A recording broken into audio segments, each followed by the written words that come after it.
Hello दोस्तों, आपका हमारे चैनल हिंदी कहानियाँ पर तहे दिल से स्वागत है। आज हम आपके लिए लेकर आए हैं एक बेहद अनोखी और दिल छू लेने वाली कहानी, रिश्तों की डोर। इस कहानी में ऐसी गहराई और सच्चाई छिपी है जो आपके दिल को छू जाएगी और आपके रिश्तों को समझने का एक नया नजरिया देगी। तो हमारे साथ इस वीडियो में अंत तक बने रहिए, क्योंकि इससे आपको जरूर कुछ ऐसा सीखने को मिलेगा जो आपके जीवन को और बेहतर बना देगा। तो चलिए कहानी की इस खूबसूरत यात्रा को शुरू करते हैं। सागर आज सुबह जल्दी उठ गया। आज उसे अपने पापा को हेल्थ चेकअप के लिए ले जाना था। सुबह जल्दी उठते ही वह सीधे पापा के कमरे में गया, लेकिन वहाँ पापा नहीं थे। वह बेचैन होकर किचन में माँ के पास पहुँचा। सागर चिंतित होकर, माँ पापा कहाँ हैं? आज तो हॉस्पिटल जाना था। पुष्पा जी हल्की मुस्कान के साथ, बेटा तेरे पापा सैर करने गए हैं।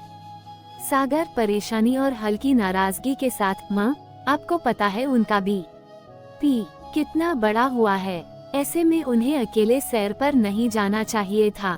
आपको उनके साथ जाना चाहिए था, या फिर मुझे बोल देती, मैं चला जाता। पुष्पा जी बेटा घबराने की जरूरत नहीं, उनके साथ कई लोग जाते हैं सैर पर, अभी आते ही होंगे, तब तक तू नाश्ता कर ले। सागर थोड़ा शांत हुआ और नाश्ता करने बैठ गया। कुछ ही देर में प्रशांत जी सैर से लौट आए। सागर पापा को देखते ही गंभीर स्वर में, पापा जल्दी से तैयार हो जाए, चेकअप के लिए चलना है। उसके बाद आपको घर छोड़कर मुझे ऑफिस भी जाना है। प्रशांत जी मुस्कुराते हुए हल्के स्वर में, बेटा तू क्यों परेशान हो रहा है, मैं अकेले ही चला जाऊंगा। सागर पापा आपको पता है न, पिछली बार जब आप अकेले गए थे, भूखे प्यासे रहने की वजह से आपको चक्कर आने लगे थे। मैं ऐसा कुछ फिर से नहीं होने दूंगा। जल्दी से तैयार हो जाए, मैं गाड़ी निकालता हूँ। प्रशांत जी सागर की बात सुनकर मुस्कुराए और तैयार होने चले गए। कुछ देर बाद दोनों हॉस्पिटल के लिए निकल पड़े। रास्ते में प्रशांत जी सागर से हल्के मन से बात करने लगे। प्रशांत जी बेटा तेरी अच्छी खासी नौकरी लग गई है, अब तू शादी के बारे में भी सोच। पता नहीं मेरा क्या भरोसा, बस एक ही सपना है कि तुझे भी तान्या की तरह शादी के मंडप में देख लूं। सागर पापा आप कैसी बातें कर रहे हैं, आपको कुछ नहीं होगा, वैसे भी अभी दीदी की शादी को 1 साल भी नहीं हुआ है। प्रशांत जी हल्की मुस्कान के साथ, बेटा वो सब ठीक है, लेकिन एक बात और है, शालिनी भी कई सालों से शादी का इंतजार कर रही है, उसके बारे में भी तो सोचना चाहिए। सागर पापा मैंने शालिनी से इस बारे में पहले ही बात कर रखी है, उसका इस साल फाइनल ईयर है, जैसे ही उसकी पढ़ाई पूरी होगी हम दोनों शादी कर लेंगे, आपको चिंता करने की जरूरत नहीं। इस तरह हल्की फुल्की और भावुक बातें करते हुए दोनों अस्पताल पहुंच गए। अस्पताल में सागर पापा का चेकअप करवाने के बाद डॉक्टर से अकेले में बात करता है। सागर थोड़ा घबराए हुए, डॉक्टर कोई बड़ी समस्या तो नहीं है न पापा को? डॉक्टर सागर उम्र के साथ शरीर कमजोर होता है, वैसे कुछ बड़ी समस्या नहीं दिख रही, लेकिन वे ठीक से खाना नहीं खा पा रहे, ये चिंता का विषय है। उनकी सेहत को स्थिर रखने के लिए यह जरूरी है। मैं कुछ दवाइयाँ लिख रहा हूँ, बस ध्यान रखना कि वे दवाइयाँ समय पर ले लें और नियमित खाएं। सागर धन्यवाद डॉक्टर, मैं ध्यान रखूंगा। सागर ने पापा को घर छोड़ा और ऑफिस के लिए निकल गया। शाम को जब सागर ऑफिस से निकलने ही वाला था, तभी शालिनी का फोन आ गया। शालिनी हंसते हुए, सुनो आज शाम मिल सकते हो? सागर हाँ क्यों नहीं, बताओ कहाँ मिलना है? शालिनी वही हमारे पुराने कैफे में। सागर मुस्कुराते हुए, ठीक है मैं आधे घंटे में पहुँचता हूँ। शाम को सागर और शालिनी कैफे में मिले। शालिनी क्या बात है सागर, तुम कुछ परेशान लग रहे हो? सागर शालिनी पापा की तबीयत ठीक नहीं रहती, आज वे शादी की बात कर रहे थे, तुम्हें तो पता है न, तान्या दीदी की शादी को अभी 1 साल भी नहीं हुआ है। उनकी शादी के लिए मैंने लोन लिया था, जिसकी EMI अभी चल रही है, और अब पापा के इलाज का खर्च, ऐसे में मैं शादी के बारे में अभी सोच भी नहीं सकता। शालिनी, सागर तुम इतनी चिंता मत करो। 2 महीने बाद मेरा कॉलेज खत्म हो जाएगा, उसके बाद मुझे नौकरी मिल जाएगी, फिर हम दोनों मिलकर सब संभाल लेंगे। सागर, नहीं शालिनी, मैं अपने हालात का बोझ तुम पर कैसे डाल सकता हूँ। मैं चाहता हूँ कि तुम्हें हर सुख दे सकूँ, बस मुझे थोड़ा सा समय और दो। एक बार सब सेटल हो जाए फिर हम शादी करेंगे। शालिनी, ठीक है सागर, मैं तुम्हारी बात समझती हूँ। शालिनी चुप हो जाती है। दोनों कुछ देर तक साथ समय बिताते हैं, लेकिन उनकी बातचीत की गंभीरता ने माहौल को थोड़ा भारी बना दिया। थोड़ी देर बाद वे अपने अपने घर लौट जाते हैं। 2 दिन बाद सागर अपने ऑफिस में था कि अचानक डॉक्टर का फोन आ गया। डॉक्टर फोन पर गंभीर स्वर में, सागर तुम्हारे पापा की रिपोर्ट आ गई है, मुझे तुमसे तुरंत बात करनी है। सागर के दिल की धड़कनें तेज हो गईं। वह तुरंत अस्पताल पहुंचता है और सीधे डॉक्टर के कमरे में जाता है। सागर घबराहट और चिंता के साथ, डॉक्टर साहब क्या बात है, क्या पापा की रिपोर्ट आ गई, सब ठीक तो है न? डॉक्टर, सागर बैठो, मुझे तुमसे कुछ जरूरी बात करनी है। डॉक्टर गंभीर और धीमे स्वर में, सागर तुम्हारे पापा की रिपोर्ट आ गई है। सागर, डॉक्टर साहब सब ठीक तो है न?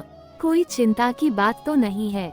डॉक्टर, सागर तुम्हें हिम्मत से काम लेना होगा, तुम्हारे पापा को कैंसर है और वह भी 3री स्टेज पर।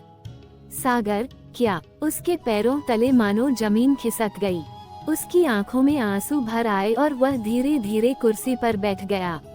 तारांकन तारांकन, डॉक्टर ने सागर के कंधे पर हाथ रखा और उसे पानी का गिलास थमाया।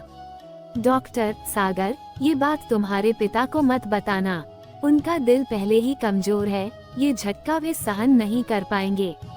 सागर आंसुओं से लड़ते हुए, डॉक्टर साहब आजकल साइंस ने काफी तरक्की कर ली है, आप बस पापा का सबसे अच्छा इलाज शुरू कीजिए, पैसों की चिंता मत कीजिए, मैं किसी तरह इंतजाम कर लूंगा। डॉक्टर, सागर बात पैसों की नहीं है, कैंसर काफी फैल चुका है, उनके पास ज्यादा से ज्यादा 6 महीने का समय है। मैं कुछ दवाइयाँ लिख रहा हूँ जो उन्हें आराम देंगी, लेकिन अब उनका इलाज संभव नहीं है। जितना हो सके उन्हें खुश रखने की कोशिश करो, यही उनके लिए सबसे अच्छा होगा। सागर अंदर से पूरी तरह टूट गया। डॉक्टर के कमरे से बाहर निकलते वक्त उसकी आंखों से आंसू रुकने का नाम नहीं ले रहे थे। वह बाहर आकर बेंच पर बैठ गया और सिर पकड़कर कुछ देर तक चुपचाप रोता रहा। फिर उसने कांपते हाथों से शालिनी को फोन किया। सागर, शालिनी पापा को कैंसर है, 3री स्टेज, उसकी आवाज टूटने लगी। शालिनी चौंकते हुए लेकिन सागर को संभालने की कोशिश करती है। क्या? सागर तुम कहाँ हो? मैं अभी आती हूँ। शाम को दोनों कैफे में मिले। सागर ने शालिनी को पूरी बात बताई और फूट फूट कर रोने लगा। सागर आंखों में आंसू और दर्द भरी आवाज में, शालिनी डॉक्टर ने कहा कि उनके पास सिर्फ 6 महीने हैं, मैं क्या करूं? मैं पापा को ऐसे नहीं खो सकता। मैं उनका चेहरा देखता हूं तो रोना आता है, लेकिन उनके सामने खुद को संभालना पड़ता है। शालिनी, सागर तुम हिम्मत से काम लो, मुझे पता है यह आसान नहीं है, लेकिन पापा को इस समय तुम्हारी सबसे ज्यादा जरूरत है। तुम्हें उनके लिए मजबूत बनना होगा। हम मिलकर इस मुश्किल समय का सामना करेंगे, सब ठीक हो जाएगा। सागर, तुम्हें पता है शालिनी, मेरे पापा ने कितने कष्ट उठाए हैं मुझे पढ़ाने लिखाने के लिए। उन्होंने अपनी जिंदगी का हर सुख मेरे लिए त्याग दिया। अब जब उन्हें आराम और सुख से जीने का समय आया है, तो ये बीमारी उनकी खुशियों के सामने आकर खड़ी हो गई। शालिनी, सागर भाग्य के लिखे को कोई नहीं बदल सकता, लेकिन इस समय तुम्हारा कमजोर होना ठीक नहीं है। अब तुम्हारे पापा की खुशी सबसे ज्यादा मायने रखती है। उनकी हर छोटी बड़ी खुशी का ध्यान रखो और खुद भी हिम्मत बनाए रखो। मैं हमेशा तुम्हारे साथ हूँ। शालिनी की बातों ने सागर को थोड़ा संभाला। कुछ देर बातें करने के बाद वह घर लौट आया। जैसे ही वह घर पहुंचा, प्रशांत जी ने उसे आवाज दी। प्रशांत जी, बेटा क्या हुआ? रिपोर्ट लेने गया था न? सब ठीक है न? सागर, पापा सारी रिपोर्ट नॉर्मल है, कोई चिंता की बात नहीं है, बस बीपी थोड़ा बढ़ा हुआ है। डॉक्टर ने कुछ मेडिसिन लिख दी हैं, उन्हें समय पर लेते रहिएगा। सागर ने ये कहते हुए खुद को संभालने की पूरी कोशिश की, लेकिन उसकी आवाज में हल्की कंपन साफ झलक रही थी।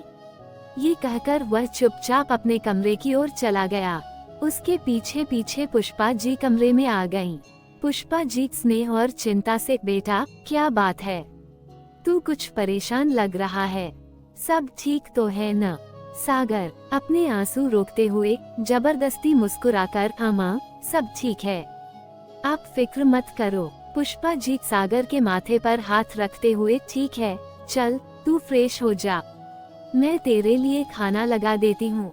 सागर, नहीं माँ, मैं शालिनी से मिलकर आ रहा हूँ, वहीं हमने खाना खा लिया, आप और पापा खाना खा लो और आराम करो, मैं सोने जा रहा हूँ। सागर की आवाज में कुछ ऐसा था जिसने पुष्पा जी को और सवाल करने से रोक दिया।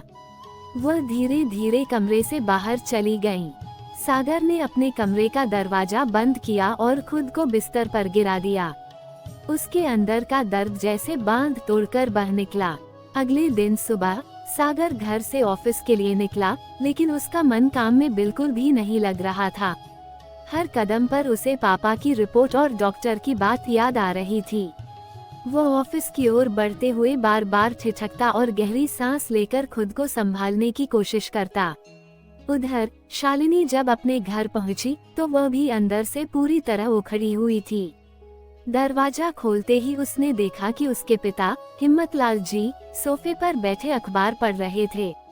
किचन से बर्तनों की आवाज आ रही थी, जहां उसकी मां सुशीला जी खाना बना रही थीं। हिम्मतलाल जी, बेटी क्या बात है, बहुत परेशान लग रही हो। शालिनी ने कुछ पल चुप रहकर खुद को संभालने की कोशिश की, लेकिन पिता के सवाल और उनकी आंखों में झलकती चिंता ने उसे तोड़ दिया। उसने धीरे धीरे सारी बात बता दी, सागर के पापा की बीमारी और सागर की हालत। हिम्मतलाल जी, ये तो बहुत बुरा हुआ। सागर के पिता बहुत ही अच्छे और सज्जन इंसान हैं। कुछ देर तक कमरे में सन्नाटा छाया रहा। हिम्मतलाल जी सिर झुकाए कुछ सोचते रहे। फिर उन्होंने शालिनी की ओर देखा। हिम्मतलाल जी, बेटी इस समय तुम्हें सागर का साथ देना चाहिए। वो बहुत बड़े तनाव से गुजर रहा होगा, उसे तुम्हारी जरूरत है। तभी किचन से सुशीला जी बाहर आई। सुशीला जी, आप बाप बेटी भी कमाल करते हो, कभी अपने बारे में भी सोचोगे या हमेशा दूसरों के बारे में ही सोचते रहोगे? शालिनी ने चुपचाप अपनी माँ की बात सुनी। सुशीला जी, सागर और तुम पिछले 3 साल से शादी की बात कर रहे हो, लेकिन हर बार तुम ही उसकी खातिर कुर्बानी देती हो। पहले कहा कि उसकी नौकरी नहीं है, इसीलिए इंतजार करो। फिर जब नौकरी लगी तो ये कहकर शादी टाल दी कि उसकी बहन की शादी करनी है। उसके बाद भी हम इंतजार करते रहे। कल तक सागर कह रहा था कि बहन की शादी का 1 साल पूरा होते ही हम शादी कर लेंगे, लेकिन अब तो हद हो गई। अब पिताजी की बीमारी का बहाना बनाकर शादी को टाल रहा है। मुझे तो उसकी किसी बात पर विश्वास नहीं है, कहीं वो मुझे बेवकूफ तो नहीं बना रहा। शालिनी, माँ तुम कैसी बातें कर रही हो? सुशीला जी, ठीक कह रही हूँ बेटा, अगर तेरी जगह वो होता तो कब का किसी और से शादी कर लेता। क्या कुर्बानी सिर्फ औरतों के हिस्से में आती है? शालिनी की माँ की ये बातें उसके दिल को चीरने जैसी लग रही थीं। वह बिना कुछ कहे उठी और अपने कमरे में चली गई। उसका दिल भारी हो गया था। उसे माँ पर बहुत गुस्सा आ रहा था, लेकिन फिर भी वह कुछ देर तक बिस्तर पर पड़े पड़े रोती रही। उसकी आंखों में असमंजस था, जैसे दिल और दिमाग दोनों की आवाजें आपस में टकरा रही थीं। फिर उसने उठकर मुंह धोया और खुद को थोड़ा संभाला।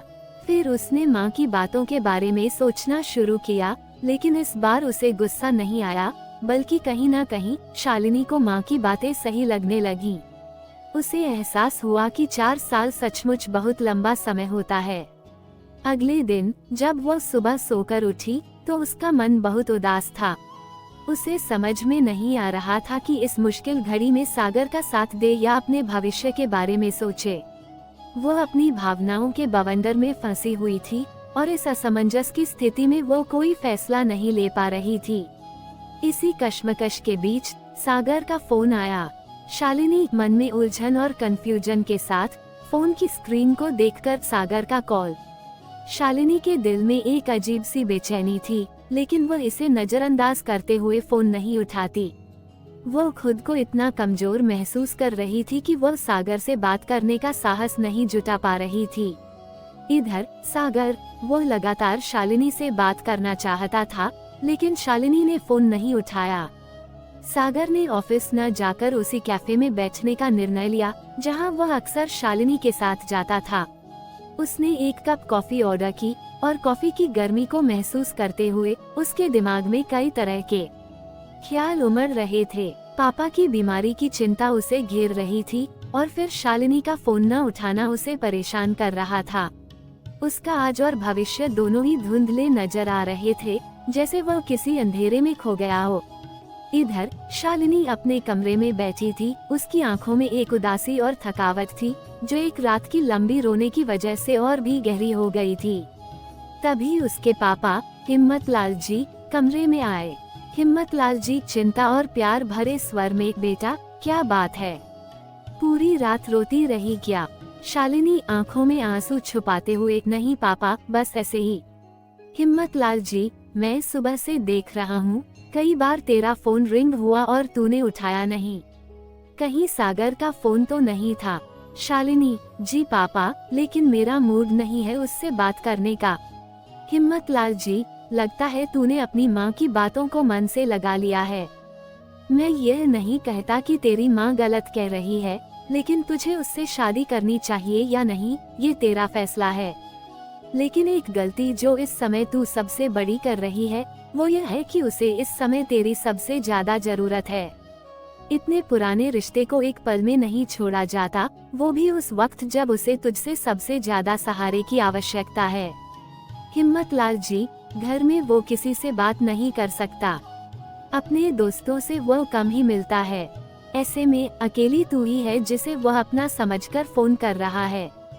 उसे इस समय किसी सहारे की जरूरत है और वह सहारा वो तुझ में ढूंढ रहा। शालिनी, लेकिन पापा, मेरी भी तो जिंदगी है, मुझे भी तो अपने भविष्य के बारे में सोचना है। हिम्मतलाल जी, बेटा, यदि तू उसके साथ अपना भविष्य नहीं देखती तो कोई बात नहीं, लेकिन एक दोस्त की तरह उसकी परेशानी में उसका साथ तो दे सकती है। शालिनी को अपनी गलती का एहसास होता है और एक भारी मन से वह सागर को फोन करती है। उसकी आंखों में गुस्सा और पछतावा दोनों थे, लेकिन वह जानती थी कि सागर को अब उसकी जरूरत थी। शालिनी, सागर, क्या बात है, सब ठीक है न? सागर, कहाँ हो यार? शालिनी, सुबह से कितने फोन किए तुम्हें, तुम तो जैसे गायब हो। शालिनी, वो कुछ जरूरी काम था, बताओ क्या काम है? सागर, उसी कैफे में बैठा तुम्हारा इंतजार कर रहा हूँ। आज ऑफिस जाने का बिल्कुल मन नहीं था, क्या तुम एक बार मिलने आ सकती हो? शालिनी, ठीक है, मैं 20 मिनट में पहुँचती हूँ। शालिनी का जवाब सुनकर हिम्मतलाल जी मुस्कुराए, लेकिन उसकी आंखों में एक गहरी चिंता छिपी हुई थी। वे कमरे से बाहर निकल गए और शालिनी को अपनी स्थिति पर सोचने का समय मिला। कुछ देर बाद सागर और शालिनी मिलते हैं। शालिनी, सागर, क्या बात है, इतना परेशान क्यों हो? सागर, शालिनी, मैं बहुत टूट चुका हूँ, पापा का चेहरा मुझसे देखा नहीं जाता। आज पता चला कि अगर कोई अपना साथ छोड़कर जाने वाला है तो कैसा महसूस होता है। ये दर्द बहुत गहरा है। ये सुनकर शालिनी को गहरी चोट लगी। उसके मन में यह विचार आया कि अगर पापा उसे समझाते नहीं तो वह भी तो सागर का साथ छोड़ने जा रही थी। ऐसे में सागर पर क्या बीतती, वो सोच नहीं पा रही थी। उसके दिल में इस असमंजस और घबराहट का तूफान उमड़ आया। शालिनी, सागर, इतना मत सोचो, सब कुछ भगवान पर छोड़ दो, ये समय टूटने का नहीं है। अपने परिवार के साथ ढाल बनकर खड़े रहने का है। अब सब कुछ तुम्हें ही संभालना है। अगर तुम टूट गए तो तुम्हारे परिवार का क्या होगा? और याद रखना, मैं भी तो तुम्हारे साथ हूँ। इस मुश्किल समय को हम दोनों मिलकर निकाल लेंगे। सागर, बस तुम मेरे साथ हो तो मैं हर मुश्किल का सामना कर लूँगा। तुम्हारा साथ मेरे लिए संजीवनी से कम नहीं है। शालिनी सागर की हिम्मत बढ़ा रही थी, लेकिन अपने अंदर एक अजीब सी उलझन महसूस कर रही थी। जिस सागर से उसने प्यार किया था, वह अब एक जिंदा दिल इंसान नहीं बल्कि एक टूटा हुआ इंसान था, जो पूरी दुनिया को छोड़कर सिर्फ शालिनी के भरोसे बैठा था। वो इस हाल में उसे देखकर बेहद दुखी थी।